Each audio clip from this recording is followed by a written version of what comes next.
does not know his measure. Actually, so Venerable Ananda said, "Grey hairs are growing on my head already. You still call me a youngster," because at this time the Buddha had passed away. So the Venerable Ananda is of the same age as the Buddha. So the Buddha passed away at the age of 80.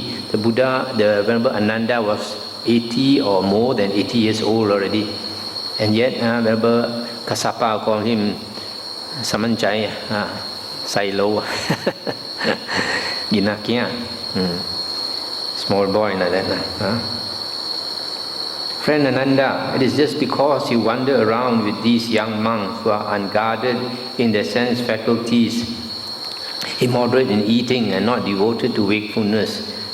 One would think you were wandering around trampling on crops. One would think you were wandering about destroying families. Your retinue is breaking up, friend Ananda. Your young followers are slipping away, but still this youngster does not know his measure. So when Venerable Ananda objected, he purposely said the same thing again. Then the nun Tulananda heard, or this is another nun, Tulananda heard. Master Kassapa has disparaged Master Ananda, the Videhan sage, by calling him a youngster. Then being displeased at this, she expressed her displeasure thus: "How can Master Kassapa, who was formerly a member of another sect, think to disparage Master Ananda, the Videhan sage, by calling him a youngster?" Stop here for a moment. Here he says that Venerable Kassapa was formerly belonged to another religious sect. But actually this is not true. The Venerable Kassapa overheard the nun Tulananda making this statement and said to the Venerable Ananda, "Surely, friend Ananda, the nun Tulananda made that statement rashly, without consideration. For since I shaved off my hair and beard, put on saffron robes, and went forth from the home life into homelessness, I do not recall ever having acknowledged any other teacher except the Blessed One, Arahant Sammasambuddha. In the past, friend, when I was still a householder, it occurred to me, household life is confinement, a path of dust. Going forth is like the open air. It is not easy for one living at home to lead the perfectly complete, perfectly purified holy life, which is like a polished conch. Let me then shave off my hair and beard, put on saffron robes, and go forth from the household life into homelessness. Some time later, I had an outer robe made from patches of cloth. Then, acknowledging those who were arahants in the world as models, I shaved off my hair and beard, put on saffron robes, and went forth from the household life into homelessness. When I had thus gone forth, I was travelling along a road when I saw the Blessed One sitting by the Bahuputta shrine between Rajagaha and Nalanda. Having seen him, I thought, if I should ever see the teacher, it is the Blessed One himself that I would see.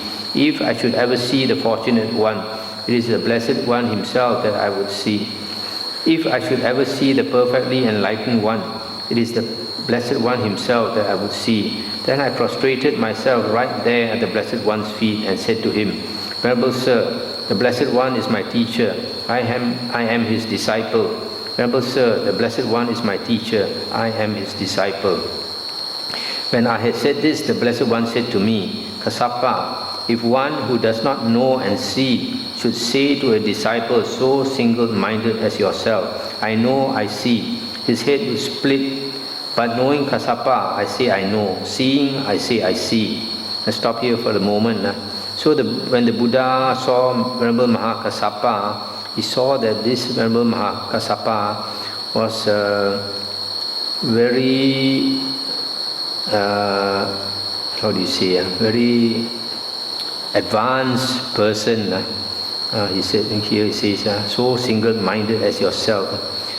So he said, if I'm to a disciple like you, if I'm not enlightened and I say I am enlightened, my head also will split open. But he says, but I am enlightened, so I say I am enlightened. Therefore, Kassapa, you should train yourself thus. I will arouse a keen sense of shame and fear of wrongdoing towards elders, the newly ordained, and those of middle status. Thus should you train yourself. Therefore, Kassapa, you should train yourself thus. Whenever I listen to any Dhamma connected with the wholesome, I will listen to it with eager ears, attending to it as a matter of vital concern, applying my whole mind to it. Thus should you train yourself. Therefore, Kassapa, you should train yourself thus. I will never relinquish mindfulness directed to the body associated with joy. Thus should you train yourself. Then having given me this exhortation, the Blessed One rose from his seat and departed. For 7 days, friend, I ate the country's alms food as a debtor. But on the 8th day, final knowledge arose. Let's stop here for a moment. So you see, when he told the Buddha that he wanted to be the Buddha's disciple, the Buddha immediately accepted him and gave him 3 instructions. One is to respect the other monks, the elders, the newly ordained, and those of middle status, to have a sense of shame towards them. And then secondly, if you hear any Dhamma, you should listen to it attentively. Thirdly, keep your mindfulness directed to the body. Having given 3 instructions, the Buddha left. Then friend, the Blessed One, then so he said, after receiving the instructions from the Buddha, he practiced very hard. For 7 days, he was not enlightened, but on the 8th day, he became enlightened. Then friend, the Blessed One descended from the robe and went to the foot of a tree. I folded in 4 my outer robe of patches and said to him, Venerable Sir, let the Blessed One sit down here. This will lead to my welfare and happiness for a long time. The Blessed One sat down on the appointed seat and said to me, Your outer robe of patches is soft, Kassapa. Venerable Sir, let the Blessed One accept my outer robe of patches out of compassion. Then will you wear my worn-out hempen rag robes? I will, Venerable Sir. Thus I offered the Blessed One my outer robe of patches and received from him his worn-out hempen rag robes. If friend, one speaking rightly could say of anyone, he is a son of the Blessed One, born of his breast, born of his mouth, born of the Dhamma, created by the Dhamma, an heir to the Dhamma, a receiver of worn-out hempen rag robes, it is of me that one could rightly say this. Friend, to whatever extent I wish, secluded from sensual pleasures, secluded from unwholesome states, I enter and dwell in the first jhana, which is accompanied by thought directed and sustained, etc. And similarly, he says he can enter into all the other jhana states and psychic powers, etc. Friend, by the destruction of the asavas in this very life, I enter and dwell in the taintless liberation by mind, liberation by wisdom, realizing it for myself with direct knowledge. Friend, one might just as well think that a bull elephant 7 or 7.5 cubits high could be concealed by a palm leaf, as think that my 6 direct knowledges could be concealed. But the nun Tulananda fell away from the holy life. That's the end of the sutta. So here, you see, the Venerable Mahakassapa, he is so blunt. He says again all these things. If you don't understand him, you think he's a boaster, likes to boast about his attainments. But he has no more self. He's just stating a fact. So at the end of the sutta, it says that this nun, because he had sort of bad feelings toward the Arahant, he also could not lead the holy life. She also disrobed. So that's all I have to say for tonight. We'll continue tomorrow. Anything to discuss? Something I mentioned here, I ate the country alms food as a debtor. Yes. That means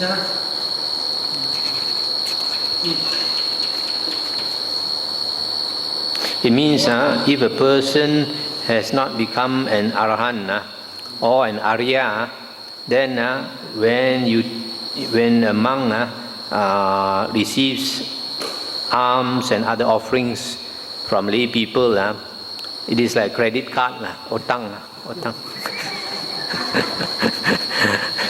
Don't deserve it, really. That's why it's very important for a person who wears the robes to practice. A lot of monks don't realize. They think just they wear the robe, they are worthy of all that offering. According to here, they are not worthy until you have become an arahant or at least an arya. Because once you become an arya, you are on the way out of samsara. You definitely become enlightened, right?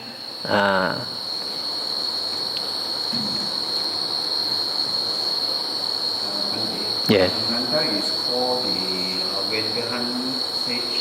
Or because he comes from Videha.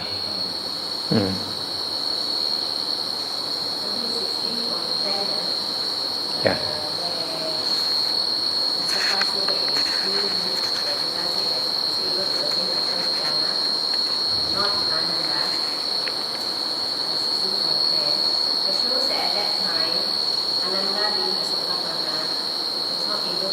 No, I don't think so. I don't think so. He's saying at that time when the Buddha mentioned this, at the time when the Buddha mentioned this, remember Ananda was not yet an arahant. So remember, at that time when the Buddha mentioned this statement praising Venerable Kassapa, Venerable Ananda was not yet an arahant, so could be he had not attained all the jhanas and psychic power. It could have been that Venerable Ananda could have attained 1 or 2 jhanas, but the Buddha wants to praise a monk who has all the attainments, just like the Buddha. That's why the Buddha brought Venerable Kassapa in front of the monks and told them praise him in front of all the monks.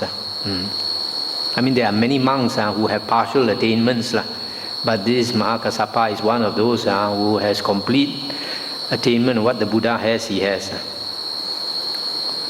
Moggallana is another one. Mahakapina, another one. Anuruddha, another one. There are many great arahants. You see, like the sutta we read about the time when the Buddha wanted to teach the Brahma. The Buddha flew to the Brahma world and emitted bright light. Immediately, many of his chief disciples knew, and they also came using their psychic power, and they all were floating and emitted light, just like the Buddha.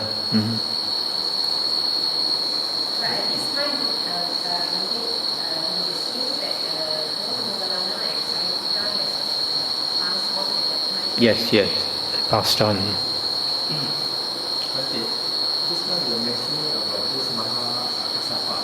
He has more or less the qualities of Buddha, but he doesn't, when he advises Ananda, he doesn't use it. Sometimes the Buddha uses similes and parables to advise some person, but he is so blunt to advise Ananda. Yes. Despite having the same qualities of.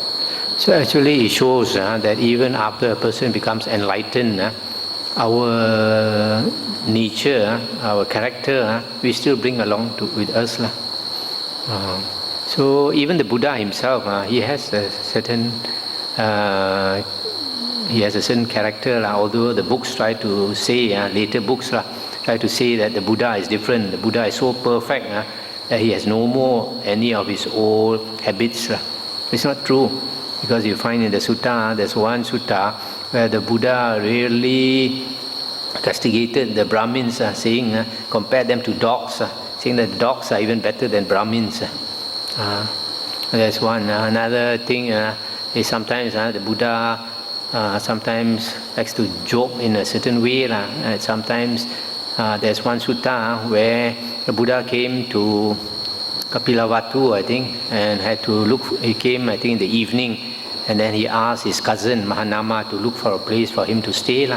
So Mahanama went around, could not find any place except the hermitage of an external sect ascetic. So probably he knows that the Buddha knows this external sect ascetic. Years ago they could have practiced together under the same teacher. So the